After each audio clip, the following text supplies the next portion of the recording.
लोकतंत्र ही नहीं बचेगा। लोकतंत्र कहाँ बचेगा? अगर लोगों को मताधिकार का अधिकार ही नहीं बचेगा तो लोकतंत्र कहाँ बचेगा? अगर आप 10 साल से सरकार में और उसके बाद भी घुसपैठी हैं तो ये तो आपकी कार्य क्षमता के ऊपर सवाल लगा रहा है। That the BJP is directing and using the election commission to damage India's democracy. घोषित नहीं हुआ वहां पर, लेकिन सरकार के लोगों ने मिलकर के वोट पहले ही काट दिया। अध्यक्ष महोदय,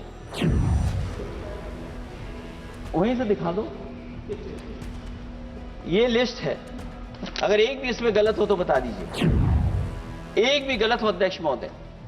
चुनाव हुआ नहीं, उससे पहले इलेक्शन कमीशन ने वोट काट दिए। और कितने वोट काटे हैं? 15,000 वोट काटे हैं। आप पार्लियामेंट में जो है वो रिफॉर्म के लिए अगर चर्चा करें तो बहुत अच्छी बात है, लेकिन आप उसमें जो है वो रिफॉर्म नहीं, बल्कि जो है वो आप पूरी की पूरी जो है वो जो हमारी चुनावी प्रक्रिया है, व्यवस्था है, उस पर जो है वो भय और भ्रम का भंवरजाल फैलाने की अगर कोई कोशिश करे तो वो ठीक नहीं है। आप इसमें जो है वो चुनावी प्रक्रिया में हमें भरोसा पैदा करना चाहिए, भ्रम नहीं।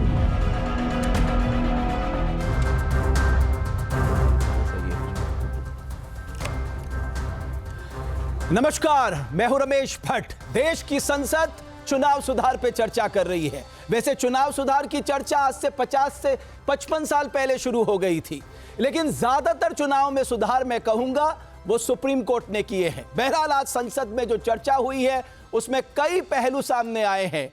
चुनाव आयोग की निष्पक्षता को लेकर सवाल उठा है। कहा जा रहा है कि साहब ईवीएम के बजाय बैलेट पेपर से चुनाव कराए जाएं। कहा जा रहा है साहब अपॉइंटमेंट ऑफ इलेक्शन कमिश्नर पे बदलाव किया जाए, एसआईआर को तत्काल रोका जाए क्योंकि ये किसी पार्टी को फायदा पहुंचाने के लिए किया जा रहा है। ऐसे तमाम बातें जो हैं वो इस वक्त लोकसभा में चर्चा चल रही है।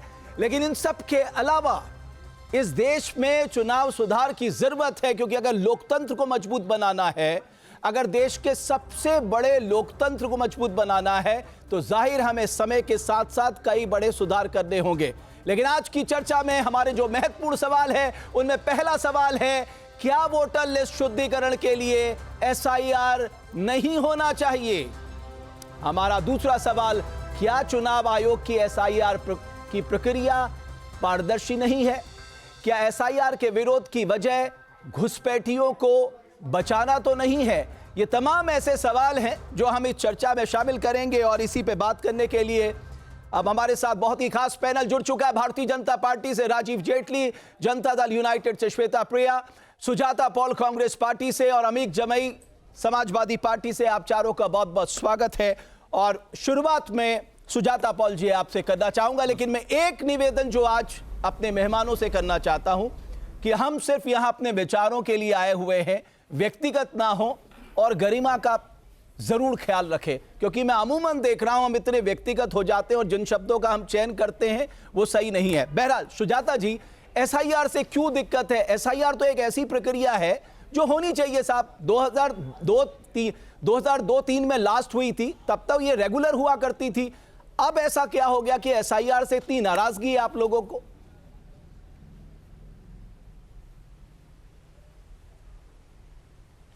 एसआईआर से किसी को नाराजगी नहीं है, इस प्रक्रिया से नाराजगी है। वोटर लिस्ट का शुद्धिकरण, ये कौन सा शुद्धिकरण है जो पन्ना प्रमुख से शुरू होता है, जहां पर उन लोगों के नाम काट दिए जाते हैं जिनको आप अपनी तरफ नहीं ला पाते? ये भारतीय जनता पार्टी को बताने की जरूरत है। और शुद्धिकरण का डेटा जब इनके पास है ही नहीं तो ये शुद्धिकरण कर किस चीज का रहे हैं? आपको याद होगा कि पहले जब घर घर आते थे बीएलओ तो वो पूछते थे कोई छूट ना जाए, कोई और तो नहीं है घर में, काम करने वाला तो नहीं है, पड़ोस में किसी का घर खाली दिख रहा है, इसके अंदर कौन रहता है, ये पूछे जाते थे सवाल।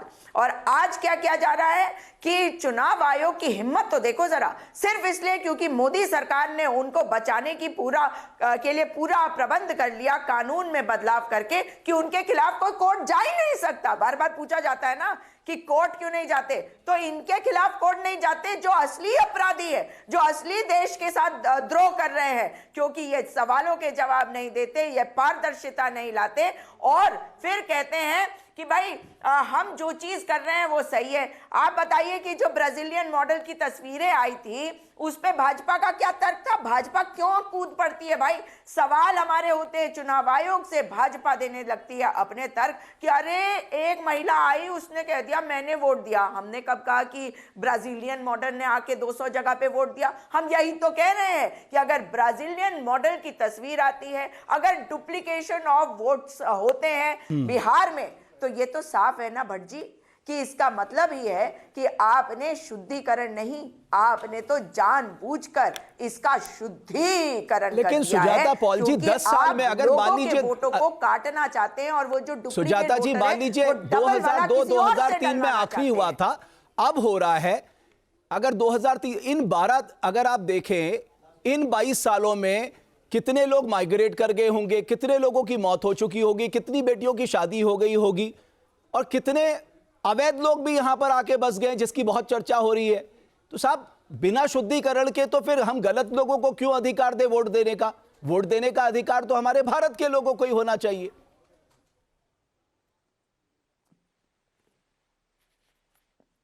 आपने बहुत अच्छा सवाल किया, लेकिन मुझे एक आपत्ति है, आप किन को अवैध बोल रहे हैं और किस बिना पे अवैध बोल रहे हैं?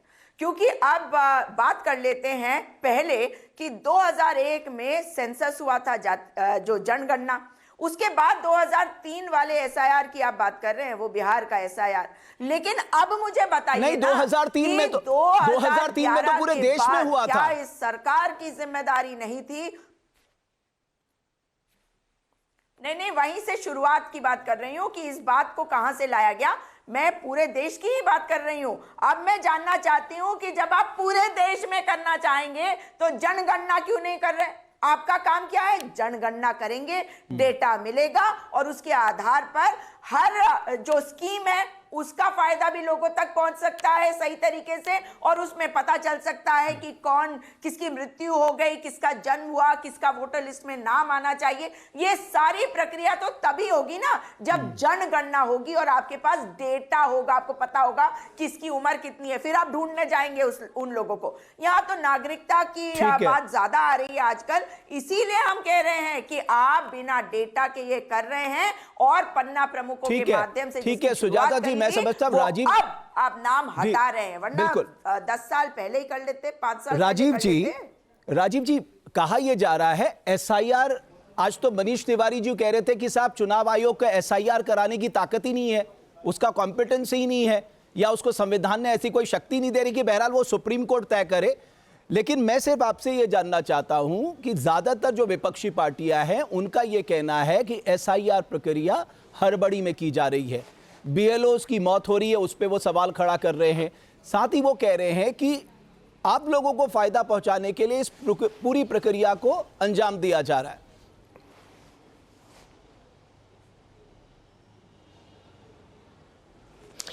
रमेश भाई, ये कुछ ऐसा ही भारत चाहते हैं जिस भारत के अंदर आपने देखा सिर के ऊपर, अपने सिर पर उठा करके बैलेट बॉक्स लेकर के लोग जाते थे, चोरी करके ले जाते थे, ठप्पे खुद लगाते थे, साइकिल के ऊपर ले जाते थे, ट्रैक्टर पे रख के ले जाते थे, और ये लोग चोरी करवाते थे।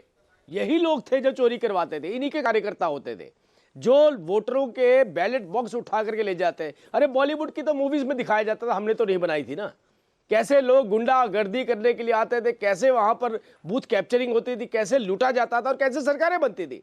हम तो ये कह रहे हैं हमारी सरकार के अंदर बताइए, जहां चुनाव हुआ कहां रीपोलिंग हुई? बिहार के अंदर चुनाव हुआ, किसी ने ऑब्जेक्शन उठाई?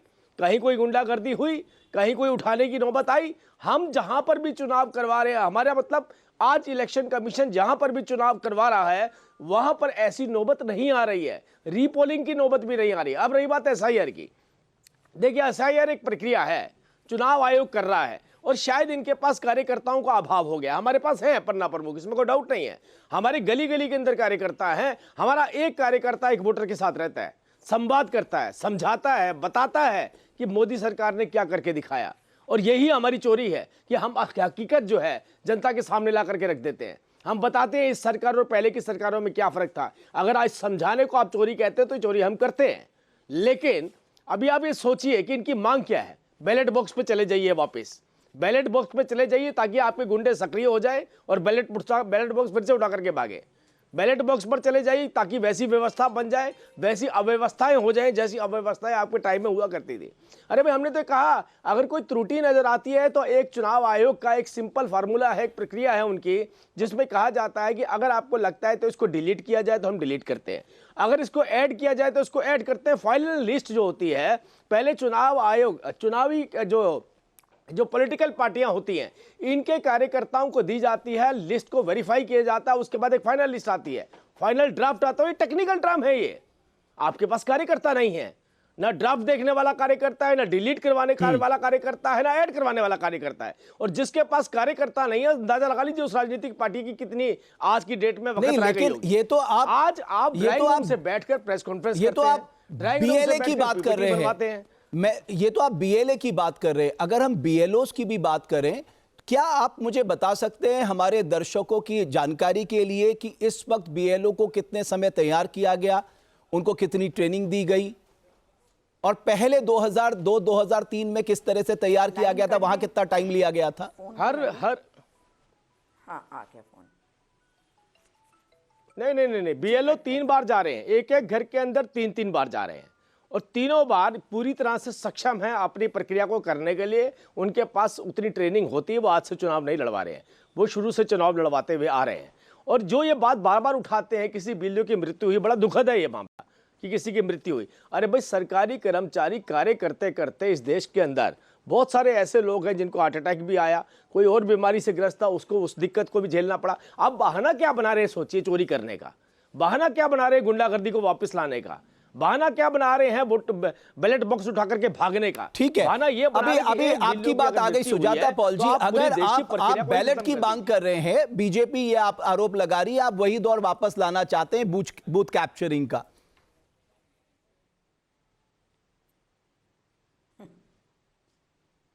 देखिए क्या कमाल है ना कि आज के सवाल पर पहले तो तर्क दिए जाते हैं इतिहास वाले, और दूसरी तरफ ये कह रहे हैं कि चुनाव हमने करवाया। ये आप ही के कार्यक्रम में भाजपा के प्रवक्ता ने अभी कहा।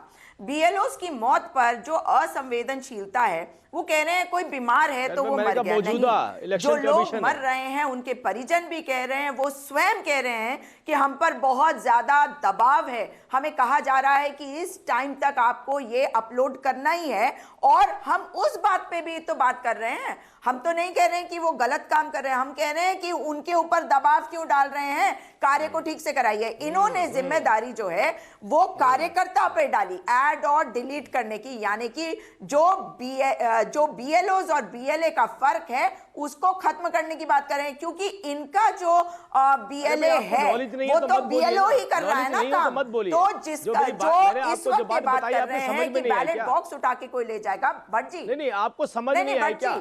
आपके कार्यकर्ताओं को, हर पॉलिटिकल पार्टी को भी दी जाती है, मैंने ये बोला, आपको समझ नहीं आया क्या? आपको ये बात, आपको भी लिस्ट दी जाती है। अगर ये कह रहे हैं कि ये कार्यकर्ता का काम है, आपको पेन ड्राइव में दी जाती है, आपको बकायदा उसका एक प्रिंट आउट दिया जाता है कि भाई इसमें से चुन लीजिए अगर आपको करवाया। और अगर आपका काम है कि इस व्यवस्था को ठीक रखे, अरे भाई हमारे देश में आपने कभी करवाए थे क्या?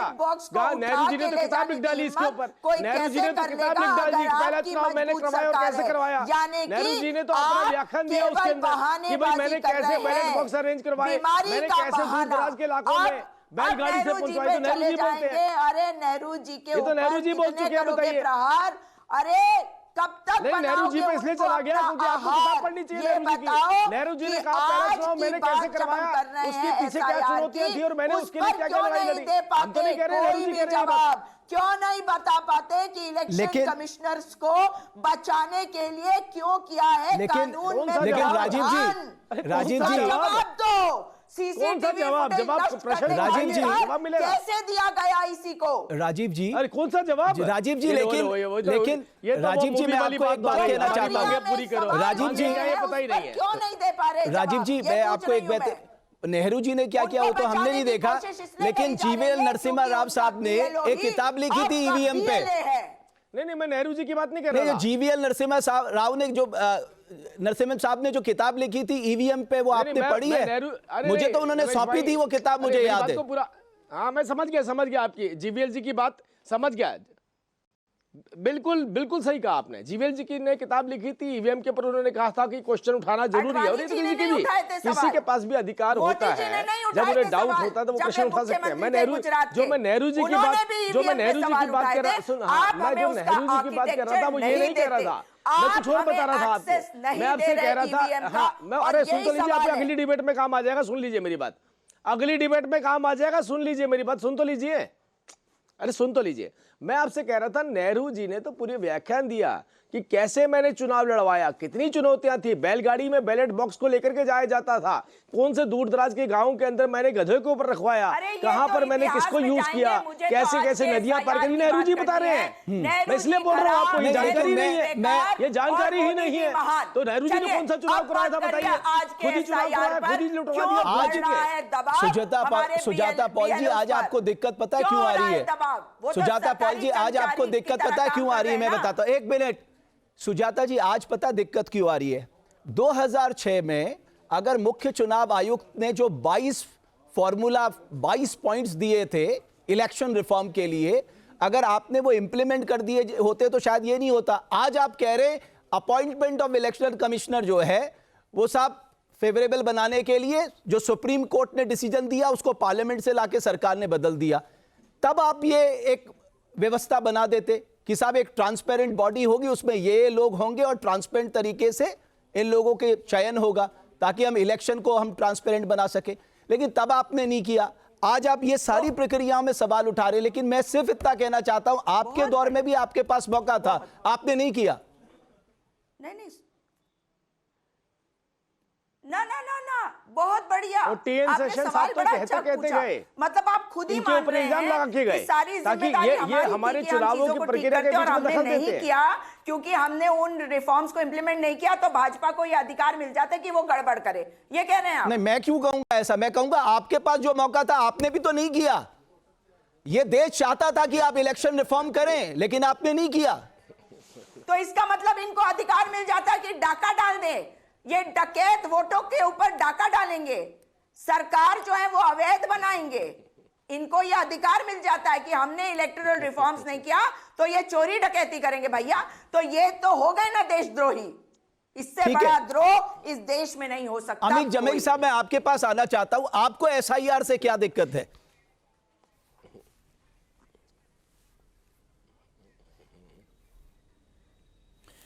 देखिए विक्रम जी, आप बहुत ही मैं आपको तकरीबन यूपीए 1 यूपीए 2 में जब आप लोकसभा में हुआ करते थे, मैं आपकी पत्रकारिता को तब से आपको मैं बहुत वॉच करता हूं, आपके जर्नलिज्म को, आपकी सहाफ़त को, आपकी पत्रकारिता को। समस्या क्या है कि समस्या जो एसआईआर की जो सबसे बड़ी समस्या है, मैं आपको एग्जाम्पल के लिए बताऊं, बीजेपी आरएसएस ने जो प्लान करा है कि कैसे जो राज्यों के चुनाव हैं जीतने के लिए उन्हें कितने वोट मैनेज करने हैं, कितने वोट काटने हैं, उसके लिए ये एसआईआर का पूरा प्रबंधन किया गया।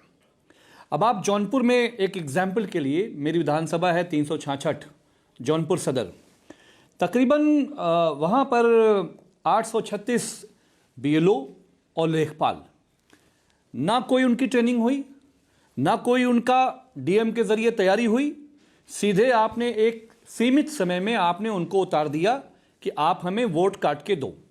बदलापुर का बीजेपी का विधायक है रमेश मिश्रा, उसने जब पूरे अपनी विधानसभा के बीएलओ से बात करी जो कि सरकारी टीचर्स होते हैं, उनसे उसने साफ साफ कहा, मैंने कई बार वीडियो भी चलवाया है उसका, कि जहां जहां विपक्ष का वोट है वो वोट हमको काटना है। अब इसके पीछे आप आशय समझिए, 2022 में माननीय अखिलेश यादव जी, समाजवादी पार्टी हमारी, हम 89 सीट्स पर 150 वोट से 6000 वोट से हारे। मतलब हमें अगर 89 सीट्स मिली होती तो 22 में मेरे नेता माननीय अखिलेश यादव जी मुख्यमंत्री होते। लेकिन बीजेपी आरएसएस क्योंकि मशीनरी उनके साथ काम कर रही है, उन्होंने जिस तरह से बाई इलेक्शन चाहे रामपुर का हुआ, उसके बाद जो दूसरे चुनाव उत्तर प्रदेश में हुए, पूरी तरीके से इलेक्शन की मशीनरी पुलिस प्रशासन के साथ मिली भगत के साथ जब ये चुनाव हो रहा है, इसलिए समाजवादी पार्टी ये कह रही है कि ये इलेक्ट्रॉनिक बूथ कैप्चरिंग का दौर है जो बीजेपी आरएसएस कर रही है। आप कह रहे हैं रिफॉर्म, अगर रिफॉर्म चुनाव आयोग, आज राष्ट्रीय अध्यक्ष जी ने कहा, माननीय अखिलेश जी ने, कि अगर चुनाव आयोग ही निष्पक्ष नहीं होगा तो आप चुनाव कराएंगे कैसे? जितने चुनाव बाय इलेक्शंस हुए, माननीय अखिलेश यादव जी ने 18,000 वोटों के आंकड़े एफिडेविट के साथ इलेक्शन कमीशन ऑफ इंडिया को दिया। हमारी लीडरशिप ने उत्तर प्रदेश के इलेक्शन कमीशन को पहुंचाया। अफसोस की बात है, आप इतने सीनियर जर्नलिस्ट हो, इलेक्शन कमीशन जिस ऑटोक्रेटिक बिहेवियर में चल रहा है, उसने देश की तीसरी सबसे बड़ी पार्टी समाजवादी पार्टी को रिप्लाई करना जरूरी नहीं समझा। इसलिए ये जो चुनाव को कैप्चर करने का काम चल रहा है, आज अमित जी एक संशय और दूर कर दीजिए। साफ कहा है, हम सबने साफ कहा है कि जब तक बैलेट से चुनाव नहीं होगा। एक संशय और दूर कर दीजिए जी, बताइए। 2014 से पहले जो इलेक्शनल कमिश्नर थे वो सब ट्रांसपेरेंट तरीके से चुनाव कराते थे?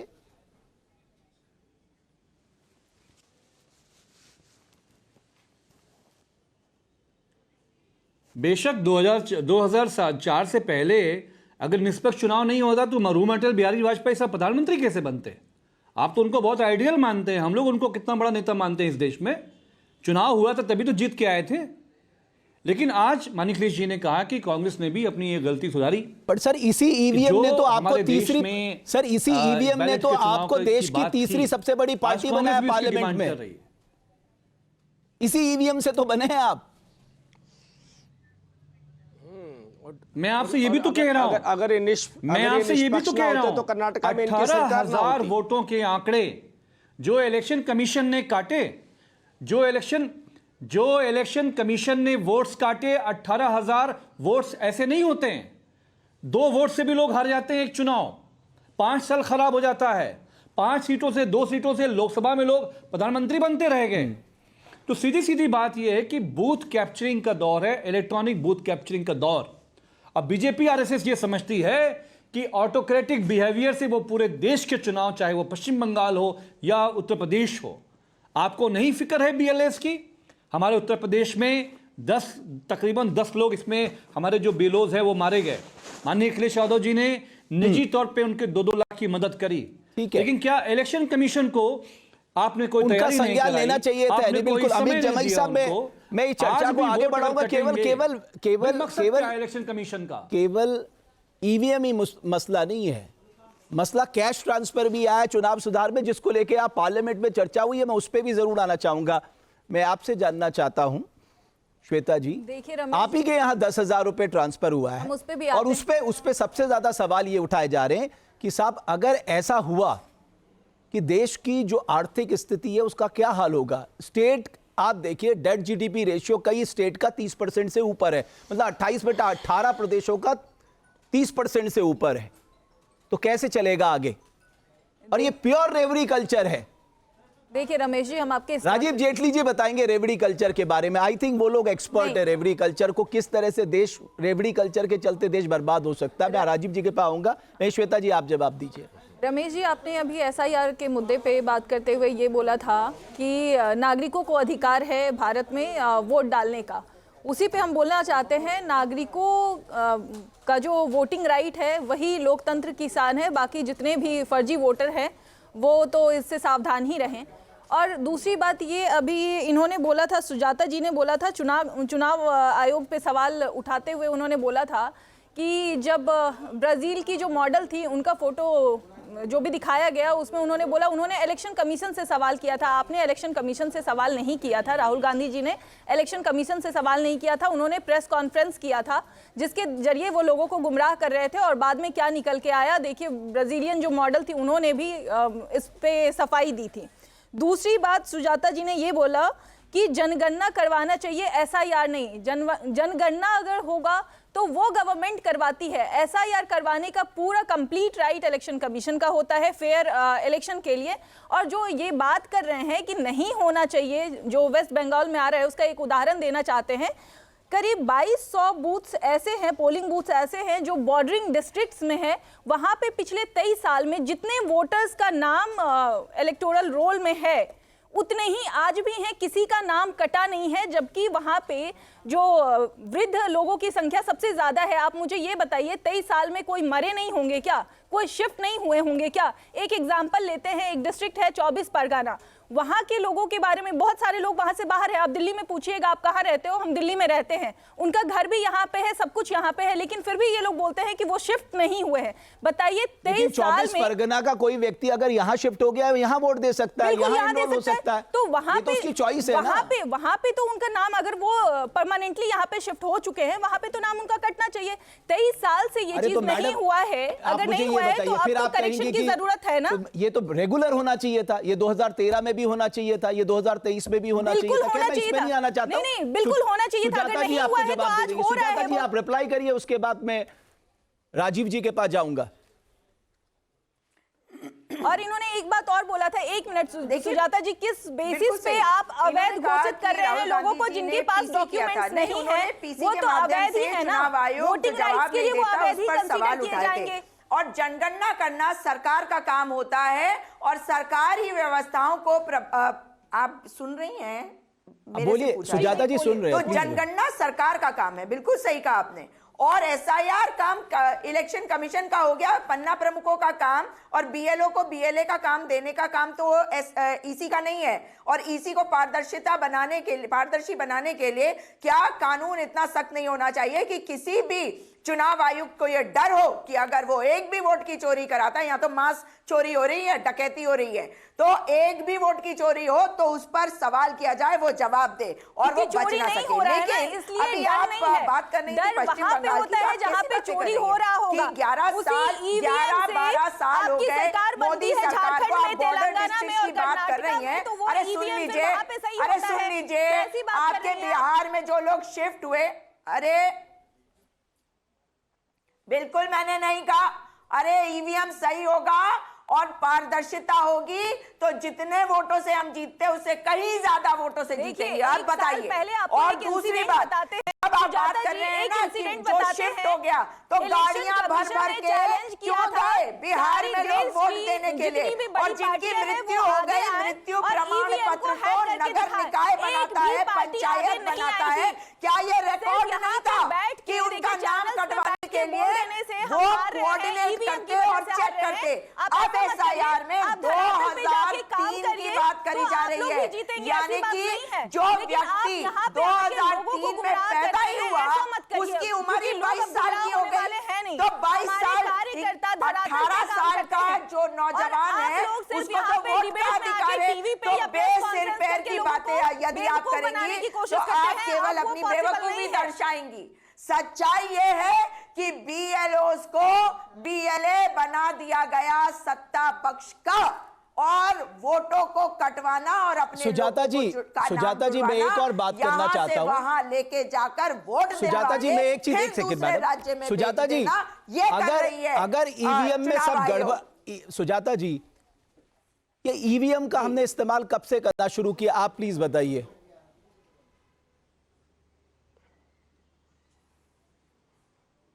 हमारे समय से।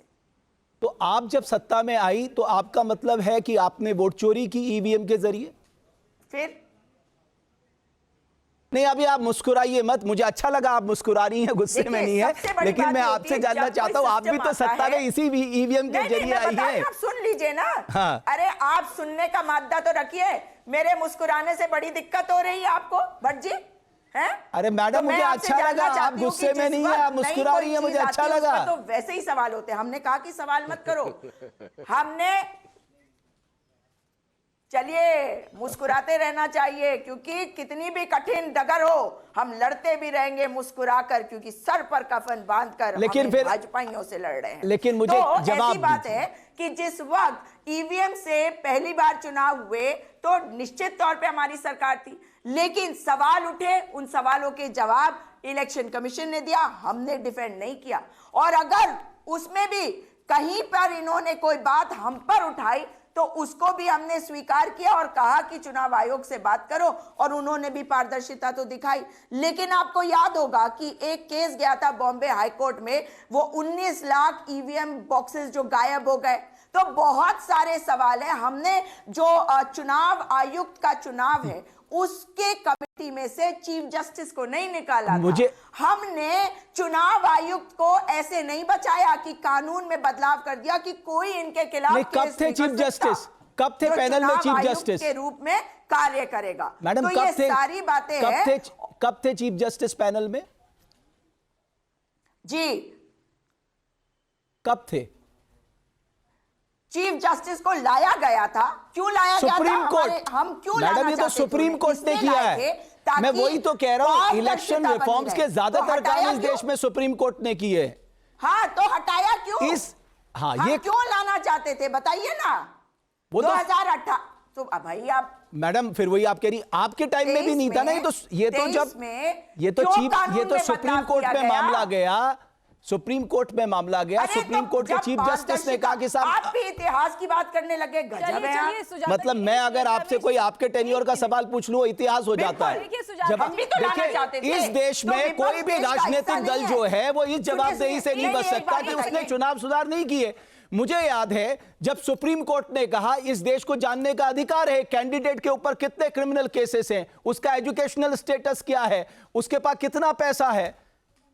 इस देश की संसद ने कानून बना के सुप्रीम कोर्ट के उस कानून को रद्द कर दिया। कोई पहली बार थोड़ा हो रहा है इस देश में। तब किसकी सरकार थी? रमेश जी एक चीज, बस ये सही मोमेंट है। मैं सिर्फ इसलिए कह रहा हूं कि इस देश में जिसको सत्ता मिली उसने अपने अपने हिसाब से उपयोग किया। सुधार पे ही जब सवाल उठ रहे हैं कि आप पारदर्शिता से नहीं कर रहे, प्रक्रिया गलत है, आपके इन बातों से मुझे एक चीज तो लग गया कि आपको सर्वोच्च न्यायालय पे यकीन बचाने का कार्य कर रहे हैं। अगर 2023 की बात कर रहे हैं आप, तो ये बताइए ना कि हम जब तैयार हैं कि न्यायालय पे यकीन पूरा सिस्टम यही सर्वोच्च न्यायालय अभी इसमें अक्टूबर में इलेक्शन कमीशन बता दिया था कि कोई गड़बड़ी नहीं है। चीफ जस्टिस को होना चाहिए। न्यायालय में यकीन है तो चीफ जस्टिस होना चाहिए। ये कौन मोहतरमा है, इनको क्या पता नहीं कि चीफ जस्टिस को हटाने का काम कानून बनाकर अभी क्या है वो सरकार के पास ताकत थी, सरकार ने अपने पावर का इस्तेमाल किया। सही या गलत ये देश को लोग देख रहे हैं। एक मिनट, ये देश के लोग देख रहे हैं। लेकिन मैं एक और बड़ा मुद्दा उठा, अभी ये कह रही हैं क्या आपको भरोसा नहीं? राजीव जेटली जी, आप चाह रहे हैं चीफ जस्टिस भी आए इलेक्शन कमिश्नर के चयन में, लेकिन आपने अभी बताया सर्वोच्च न्यायालय पे आपको यकीन है, तो हम आपको बताते हैं उसी सर्वोच्च न्यायालय का जजमेंट आया था ना, ऑर्डर आया था ना अक्टूबर 2025 में, जिसमें उन्होंने एसआईआर को बिल्कुल संवैधानिक प्रक्रिया बताया है। सिलेक्टिव नहीं हो सकती, सिलेक्टिव नहीं हो सकती। अगर सुप्रीम कोर्ट ने कहा है, बिल्कुल सही कह रही हैं आप, सिलेक्टिव कैसे हैं? एक उसी सुप्रीम कोर्ट ने कहा कि चीफ जस्टिस होने चाहिए, वो चेंज हो गया। उसी सुप्रीम कोर्ट ने कहा एसआईआर जो है वो सही है, चुनाव आयोग करा सकता है, संविधान ने उसको ताकत दी, उसको आप ठीक कह रही हैं। मतलब सेलेक्टिव नहीं हो सकती, वो बात सही है। लेकिन राजीव जेटली जी, मैं आपसे जानना चाहता हूं जो मुख्य बातें उठी है, पहला आपने चीफ जस्टिस को क्यों हटाया? ओके, मैं उन्हीं से अरे मैडम मैं श्वेता जी से ही तो कह रहा हूं, मैं आपसे थोड़ा कह रहा हूं। राजीव जी, जो मुद्दे उठे हैं, आपने चीफ जस्टिस को पैनल से क्यों हटाया, उसके पीछे आपकी क्या मंशा थी? आपने 2023 में जो आरपीआई एक्ट में बदलाव किए कि साहब इनको कोई इनके खिलाफ कार्रवाई नहीं हो सकती, कोई एफआईआर नहीं हो सकती, उसके पीछे क्या मंशा थी? 45 दिन में सीसीटीवी फुटेज डिलीट कर दिया जाएगा इलेक्शन होने के बाद, इसके पीछे क्या मंशा थी?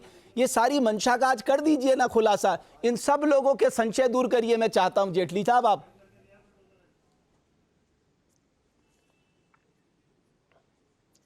मुझे लगता है कि माइलस्टोन सेट करना चाहिए था कांग्रेस पार्टी को। कर्नाटका में शपथ नहीं लेनी चाहिए थी और कहना चाहिए था कि हमें डाउट है चुनाव आयोग के ऊपर, ये निष्पक्षता के साथ चुनाव नहीं करवा पा रहे हैं, हम हिमाचल के अंदर अपनी सरकार नहीं बनाएंगे। नहीं बनाते, ये माइलस्टोन सेट करते कि इसकी दोबारा से जांच होनी चाहिए, दोबारा से इसकी काउंटिंग होनी चाहिए। हमें ईवीएम के ऊपर विश्वास नहीं है। जब तक हम अपने विश्वास को कायम नहीं कर लेंगे, जब तक हम अपनी शपथ नहीं लेंगे, ओथ नहीं लेंगे। अगर ये ऐसी माइलस्टोन सेट करते तो शायद ये इस लायक होते कि हमारे सामने बैठ के डिस्कशन कर सकते थे। जब देखो ये देश की जनता ने आपको नकारा है, जी, इसमें मैंने आपसे पॉइंटेड सवाल पूछे, अभी भी जो विश्वास रखा, पॉइंटेड सवाल पूछे, ज्यादा विश्वास रखा। तो बांग्लादेश, मैं एक दूसरी बात कह रहा हूं, मैं आ रहा हूं, उसी पे आ रहा हूं, मैं उसी पे आ रहा हूं सर, मैं उसी पे आ रहा हूं। आप बांग्लादेश के वोटर पे ज्यादा विश्वास रखते हैं, अपने वोटर पे नहीं रखते। इसलिए भारत का नागरिक आपसे नाराज है, आपको देखना नहीं चाहता। वो अगर इतना ही शौक था उन लोगों के साथ, इतना ही भरोसा था, तो अपने टुकड़े भी ना मत करते ना देश के 3-3। आज आपकी सरकार होती। ये तो देश की जनता ने देखा है। अब रही बात आपने रिफॉर्म्स की, देखिए मैं आपको बताता हूं, इस देश के अंदर रिफॉर्म्स आज से नहीं, आजादी के बाद से लगातार चल रहे हैं। और जितने रिफॉर्म्स कांग्रेस पार्टी ने करे हैं, जितने रिफॉर्म्स, उसको अगर उसको खंगाल करके देखें, इतने रिफॉर्म्स तो उम्मीद भी नहीं करते। तो ये तो अच्छी चीज है, रिफॉर्म्स तो अच्छे के लिए होते हैं, रिफॉर्म्स कोई खराब थोड़ा होते हैं, रिफॉर्म्स केवल अपनी कन्वीनियंस के लिए किए वो खराब होते हैं सर, रिफॉर्म्स तो बहुत अच्छी चीज है। मैंने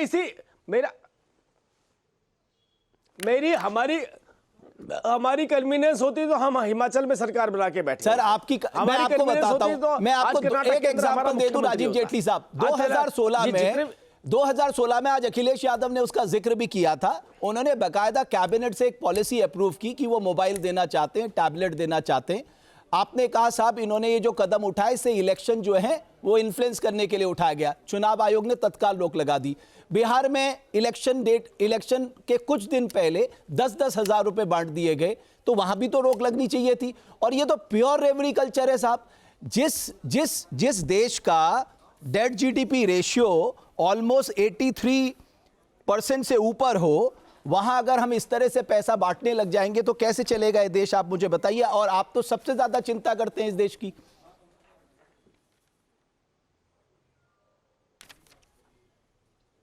बिल्कुल करते हैं, हम सबसे ज्यादा चिंता करते हैं, और हम चिंता आज ही से कर रहे हैं। इसको आप रेवड़ी कहिए या महिलाओं का सशक्तिकरण कहिए, अभी तो सरकार नहीं है हरियाणा के अंदर, कोई चुनाव नहीं है। सर मुझे ये बताइए, हम 6300 रुपए दे रहे हैं अभी भी महिलाओं अगर 2016 में वो मोबाइल देते थे वो भी तो सशक्तिकरण था। अगर 2016 में अखिलेश यादव मोबाइल दे रहे थे वो भी तो सशक्तिकरण के लिए दे रहे थे कि टेक्नोलॉजी का फायदा हर आम आदमी को उठाए, जिसके पास पैसे नहीं है उसके पास मोबाइल होना चाहिए, या वो गलत था? के लिए मैंने हाँ बिल्कुल रमेश जी मैंने आपको बोला 4 साल के बाद सरकार चुनाव है हरियाणा के अंदर। 4 साल पहले से हमने अपलिफ्टमेंट शुरू करा है। 4 साल बिहार की बात कर रहा हूं, आप हरियाणा पहुंच गए। 4 साल तक मैं पूछ रहा हूं बिहार की बात, आप हरियाणा पहुंच गए। मैं यूपी का एग्जांपल दे रहा हूं, आप हरियाणा में आ गए। हरियाणा में तो नेता प्रतिपक्ष ने आपके ऊपर आरोप लगा दिया कि आपने 25 लाख वोट पैसा उन्होंने दिया, तो चुनाव आयोग ने रोक लगाई, और वो दिया तो चुनावों के मद्देनजर दिया। हमने उस रिफॉर्म को पहले से अपनाया। देखिए हम तो हर जरूरतमंद एक व्यक्ति है, गरीब व्यक्ति है, अगर वो मेहनत करता है, मैं आपको सही से समझा नहीं पा रहा हूं सर, मैं माफी चाहता हूं। मैं फिर आपसे बच्चा राजीव जी, मैं फिर आपसे बड़ी विनम्रता से मैं कह रहा हूं, 2016 में अखिलेश यादव कैबिनेट से पॉलिसी अप्रूव करके मोबाइल बांटने के लिए उन्होंने शुरुआत करी। आपने इलेक्शन कमीशन से कहा, बिल्कुल सही कहा, आपका अधिकार था विपक्ष की पार्टी होने के नाते कि साहब ये इलेक्शन को इन्फ्लुएंस करना चाहते हैं, तो वहां तो रोक लग गई। लेकिन बिहार में जब हुआ 10,000 देने का, वहां कुछ नहीं हुआ। जब वोट डल रहे थे तब भी 10,000 पड़ रहे थे। तो इसको क्या माना जाए? ये लेवल प्लेइंग फील्ड कहां रह गया?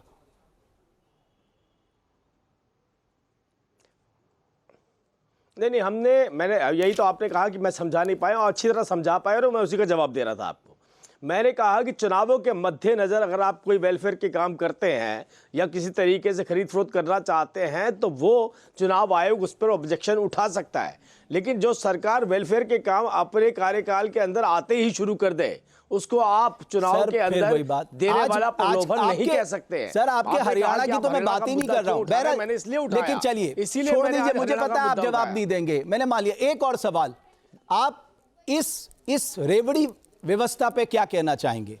क्या ये रेवड़ी व्यवस्था भारत के भविष्य के लिए अच्छी है या खराब है?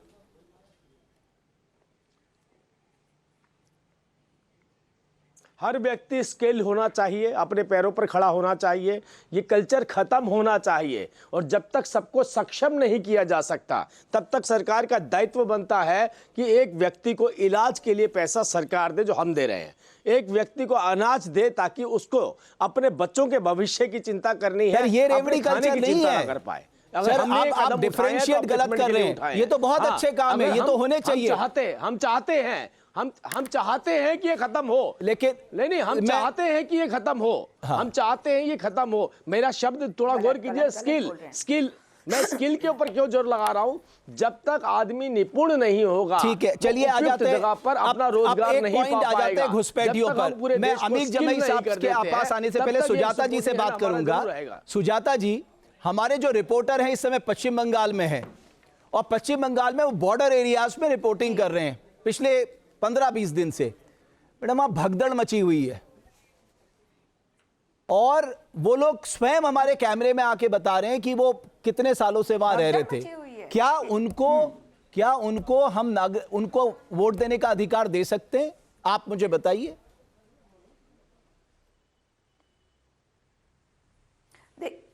देखिए, जो बाहर का व्यक्ति है उसको बाहर वापस भेजना ये सरकार की जिम्मेदारी है। इसका मतलब आप खुद ही मान रहे हैं कि करीबन 12 साल होने को आए हैं और मोदी सरकार फेल है, क्योंकि CISFO या बॉर्डर पे जितने भी हमारे एजेंसीज होते हैं वो इस कार्य को नहीं कर पाए। तो मोदी सरकार क्या कर रही है? क्या उनको चेक नहीं करना चाहिए था? लेकिन चलिए, CAA के कानून में भी इन्होंने बात करी थी कि जो मतलब वहाँ पर है और प्रताड़ित किए जा रहे हैं उनको हम ले लेंगे, अफगानिस्तान में, पाकिस्तान में, वगैरह वगैरह। बहुत अच्छी बात है, लेकिन देखिए ये पोलराइजेशन का तरीका है, क्योंकि यहाँ पे भी जब आप घुसपैठियों की बात कर रहे हैं तो आपने हिंदू मुसलमान कर रखा है। आपको याद होगा 2021 में जब चुनाव थे पश्चिम बंगाल में, तब भी प्रधानमंत्री जी गए थे एक जगह नोआखाली या कहीं था बांग्लादेश में, और सुजाता जी मैंने बड़ा पॉइंटेड आपसे बात पूछी, मैंने सिर्फ आपसे पॉइंटेड बात पूछी, सारे अधिकार हैं सब कुछ करने का। मैंने सिर्फ आपसे पॉइंटेड सवाल पूछा कि ये इतने बड़े पैमाने पे जो भगदड़ मची पड़ी है, बता देना ये SIR के डर की वजह से ही तो मची है ना। अगर SIR नहीं हो रहा होता कौन पूछ रहा होता, वो आराम से रह रहे होते। SIR के डर की वजह से ही तो लोग भाग रहे हैं कि पकड़े जाएंगे करके। अरे इसका मतलब है कि आपने इनको आने दिया, वो सवाल आप कर सकती हैं। भट्ट जी, इसका मतलब है कि प्रधानमंत्री नरेंद्र मोदी ने उन लोगों को आने दिया। और हाँ, तो मैं यही तो जानना चाहती हूँ कहां से आए भाई। मैं तो सवाल ही नहीं उठा रही कि वो जा रहे हैं नहीं, मैं कह रही हूँ जिनको डिपोर्ट करना था उनको कर नहीं पाए, और अब कह रहे हैं कि भगदड़ मचा हुआ। आप कह रहे हैं तो भैया अगर भगदड़ मचा तो आए कैसे ये? हम क्या कर रहे थे? अपने बॉर्डर्स को हम अनसिक्योर कर दे रहे हैं और देश इनसिक्योर हो रहा है, क्योंकि प्रधानमंत्री को खुद ही नहीं पता कि उन्हें करना क्या है, क्योंकि ड्रामे में वो ज्यादा विश्वास करते हैं। समझे आप मैं क्या कह रही हूँ? खुद की ठीक है, अमीर जमई साहब एक और मैं अमीर जमई मैं आ रहा हूं, आप दीजिएगा राजीव जी जवाब। लेकिन अमीर जमई साहब मैं आपको एक एग्जांपल दे रहा हूं, ये वाराणसी के माधोपुर का ये एग्जाम्पल है, और 8 तारीख को पुलिस ने वहां पर रेड किया था। 50 से अधिक परिवार रह रहे थे, 125 से अधिक इनकी संख्या है। मैं समझ गया, आप समझ गए होंगे करके मैं किन की बात कर रहा हूं। और नाम आया है आपके पूर्व जिलाध्यक्ष OP सिंह का। अरे हमारे देश में वैसी इतनी आबादी, हमारे पास तो अच्छा खासा वोट बैंक है, क्यों इनको बना के अपना वोट बैंक बना रहे हैं आप लोग? आपको पूरी बात मैं आपको बहुत ही जिम्मेदारी से, जो हमारे योगी आदित्यनाथ जी मुख्यमंत्री उत्तर प्रदेश के, जो उन्होंने कल एक पाती लिखी है, चिट्ठी नहीं लिखी है, उन्होंने पाती लिखी है और सारे अखबारों में कई 100 करोड़ में उन्होंने इश्तिहार छपवाया है उनका चिट्ठी। भाई ये बताइए हमें आप, UPA 1 UPA 2 के समय में 82,000 प्लस बांग्लादेशी डिपोर्ट किए गए बांग्लादेश। 2014 से 2025 का समय, डबल इंजन की सरकार, अंतर्राष्ट्रीय नेता, 2500 बांग्लादेशी भी विदेश में नहीं भेजे गए। हम आपके साथ हैं, हम तो कह रहे हैं कि गृह मंत्रालय के अंदर BSF आता है। बांग्लादेश से, कलकत्ता से एंट्री करते हुए भाजपा का प्रदेश प्रदेश प्रदेश प्रदेश प्रदेश करते हुए वो उत्तर प्रदेश में आते हैं जहां पे भाजपा की सरकार है। लखनऊ शहर में जहां की मेयर सुषमा खरकवाल साहिबा खुद उत्तराखंड की हैं, वो कहती हैं कि 160 घुसपैठिए भाग गए, 160 घुसपैठिए भाग गए। उत्तर प्रदेश के लखनऊ के लोक भवन में एक IAS लापता है, IAS का पता नहीं है, लापता है, पुलिस पीछे घूम रही है। पाकिस्तान के आतंकवादी लापता है। तो ये सरकार पे धिक्कार है कि अगर हमारा मुख्यमंत्री योगी आदित्यनाथ जी, आपको कहना है कि घुसपैठिया हमारे देश में अभी भी है यूपी में, तो बोलो देश के गृह मंत्री से कि गद्दी छोड़ो, गद्दी छोड़ो, क्योंकि गृह मंत्रालय आपके हाथ में है। तो कैसे हुआ ये? हम भी चाहते हैं। ठीक है राजीव जेटली साहब, अब आप जवाब दे दीजिए। मुझे लगता है आप बेहतर स्थिति में है इन सारे संशयों को दूर करने के लिए। बनाओगे, पैसा खर्च होगा कि नहीं होगा? जेटली साहब, किसका पैसा होगा वो? देखिए, पहले तो मैं यहाँ से शुरुआत करता हूँ कि कांग्रेस की हमारी जो प्रवक्ता हैं, शायद इनको अंदाज़ा नहीं है कि मनमोहन सिंह जी ने रोहिंग्या को लेकर के क्या स्टेटमेंट दी थी, और शायद ये जानकारी भी नहीं होगी थी, हुई इनको नहीं होगी। अरे ये जो सीधे बताओ, बॉर्डर्स ओपन घुसपैठिया करे थे घुसपैठ कैसे हुई जेटली साहब? मुसलमानों के लिए, जिसको पूरी दुनिया में घुसपैठ भारत में कैसे हुई? अब बता रहा हूँ ना, गृह मंत्री इस देश में सबसे कमजोर गृह मंत्री क्यों है? वहीं आ रहा हूँ, वहीं आ रहा हूँ। अरे नारे नहीं, आप डिपोर्टेशन क्यों नहीं हुआ, इसका जवाब दो। पे अगर खड़े होकर भाषण दे रहे होते तो अच्छा लगता है ऐसा बोलना, लेकिन ये तो डिपोर्टेशन तो अलग तरीके से होती है। मैं आपसे कह रहा हूँ, अच्छा ये भाषण आप दे रहे हैं कि मैं दे रहा हूँ? सारे देख पा रहे हैं भाषण कैसे दे रहे हैं आप? आपको अपना बीपी बढ़ा करके बोलते चले जाएंगे, इसका मतलब थोड़ी है कि आप सही बोल रहे हैं गलत बोल रहे हैं। मैं आपसे कह रहा हूं, योगी आदित्यनाथ, ये क्या तरीका है? योगी आदित्यनाथ क्या तरीका है? गृह मंत्री पे सवाल उठा रहे हैं। जौनपुर में खड़े, जौनपुर की किसी गली में खड़े होके बोल रहे होते तो समझ आता। यहाँ तो तर्क देने दीजिए मुझे, अपनी विधानसभा में जाकर भाषण दीजिएगा ना। इस तरह के टीवी डिबेट ऐसी नहीं होती है जैसे हम गली में कुछ में खड़े होकर भाषण देते हैं। मैं आपसे कह रहा हूं, मेरी बात सुनिए, आपकी जानकारी भी बढ़ेगी इस बात से आगे, ताकि अगला क्वेश्चन ऐसा ना उठा पाए जो अच्छा ना लगे किसी को। जौनपुर के लाल तो कब सिर्फ माफिया हैं आपके रिश्तेदार। किसको? जौनपुर के माफिया तो आपके रिश्तेदार हैं। अरे भाई जौनपुर से तो आप आए, आपके पास ज्यादा जानकारी होगी। सिर्फ आप पीते हैं और पिलाते हैं, हमें तो, हमने तो ना सिर्फ पिए ना पिलाते हैं, आपको ज्यादा जानकारी होगी। मैं कुछ और बोल रहा था आपसे, जौनपुर की बात इसलिए बोली क्योंकि आप इतनी तरीके से जोड़ से छोड़ बचा रहे थे। मैंने कहा आपको ये आपके किसी मोहल्ले का, मोहल्ले में खड़े होकर भाषण देने वाला, मुझे लगता है डाइवर्ट हो रहे हैं, ये प्लेटफॉर्म हो रहे हैं। वितर्क करने वाला और उनका विश्लेषण करने वाला होता है। हम सवाल पूछ रहे हैं तो हम गली मोहल्ले के हैं, गली मोहल्ले के गांव मैं के वही हैं, बता रहा हूँ, इसी पे मैं इसी पे आ रहा था। बताओ भाई आपके रिश्तेदारों की बात बता रहा हूँ मैं, आपके रिश्तेदार जो आपके अलायंस पार्टनर हैं उन्हीं की बात बता रहा था, उसी प्रधानमंत्री की बात बता रहा था जिन्होंने रास्ते खोले। क्या स्टेटमेंट दी थी कि ये लोग कहां जाएंगे, ये लोग कहां, अरे सुन तो लीजिए, फिर मैं बीच में नहीं ऐसे, ये लोग कहां जाएंगे क्योंकि अरे गृह मंत्री तो सबको रिपोर्ट करेंगे, जो भी इलीगल बैठे हैं वो सबको रिपोर्ट कर। अरे आप लोग तो यही लड़ाई लड़ रहे हैं उनकी, आप तो कह रहे हैं इन घुसपैठियों को वोट देने दीजिए ताकि वोट हमारे पास आ जाए। ये तो आपकी मांग तो ये है। सीएए का विरोध किसने किया? आपने। हिंदू नहीं आने चाहिए, किसने विरोध किया? आपने। सिख नहीं आने चाहिए, इसका विरोध किसने किया? आपने। बौद्ध नहीं आने चाहिए, जैन नहीं आने चाहिए, आप लोग। और कौन आने चाहिए? केवल मुसलमान, केवल मुसलमान आने चाहिए। अरे भाई इस देश को क्या बनाना चाहते हैं आप? कितना डिपोर्ट क्या बनाना चाहते हैं? इस देश को बताओ, इसकी डेमोग्राफी खराब करना चाहते हैं। इस देश में डिपोर्ट किया, इस देश के अंदर विदेशों से मुसलमान लाने तो बंटवारा ही मत कराते ना। अपने रिश्तेदारों से बोलिए जो साथ में बैठे हैं आपके, अगर इतना ही प्यार था तो बंटवारा करा के भेजा क्यों? वहां यही रखते ना। आपकी सरकार हमेशा बताती है यहाँ पर, क्यों आपने बंटवारा करवाया?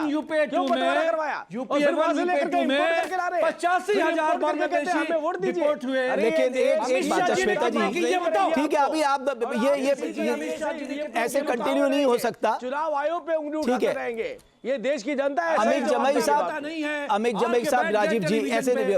श्वेता जी एक बात मुझे बताइए जो बेहद महत्वपूर्ण है कि अभी हम देख रहे हैं और पश्चिम बंगाल में तो हमने एग्जाम्पल देखा, अपनी आंखों से देखा, हमारे न्यूज नेशन के कैमरे ने दिखा है कि किस तरह से भगदड़ मची है।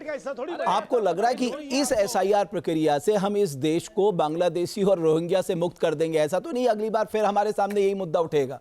नहीं नहीं रमेश जी, ये जो एसआईआर हो रहा है किसी चीज़ से मुक्ति के लिए नहीं हो रहा है। एसआईआर इलेक्शन कमीशन का प्रेरोगेटिव है और ये सिर्फ वोटर लिस्ट में रिफॉर्म के लिए हो रहा है, ना कि ये जो घुसपैठी और इन सब चीज़ों की बात है। अगर कोई घुसपैठी है तो उसे ज़रूर निकाला जाएगा, बट ये एसआईआर का मुद्दा उससे रिलेटेड बिल्कुल अलग है, जिसको एक साथ मिला के और ये लोग गुमराह करना चाह रहे हैं लोगों को। भाई एसआईआर को प्रेजेंट किया जा रहा है भाई कि अवैध घुसपैठिए जो हैं यहाँ हैं उनको हटाया जाएगा, इस तरह से प्रेजेंट किया जा रहा है। घुसपैठी हैं वो वोट नहीं डाल सकते हैं क्योंकि ये इलेक्शन कमीशन डिसाइड ये नहीं करेगा कौन घुसपैठी है कौन नहीं। इलेक्शन कमीशन सिर्फ इतना जानना चाहता है कौन नागरिक है कौन नहीं है, उस बेसिस पे फेयर और ट्रांसपेरेंट इलेक्शन करवाना ये इलेक्शन कमीशन का काम है, ना कि घुसपैठी और इन सब चीजों पे। जो भी चीजें हैं जो घुसपैठी है ऑब्वियसली उनको निकाला ही जाएगा। अब चाहे कोई ये सारी बातें करे कि इतने दिनों से क्यों है, चलिए ठीक है, अगर गलती इलेक्शन कमीशन नागरिकता थोड़ा तय कर सकता है। नहीं, मैंने तय करने की बात ही नहीं की। अगर आप नागरिक हैं तो वो इलेक्शन कमीशन के पास आके प्रमाणित करिए कि आप नागरिक हैं, आपके पास वोट डालने का राइट तभी होगा। ये इलेक्शन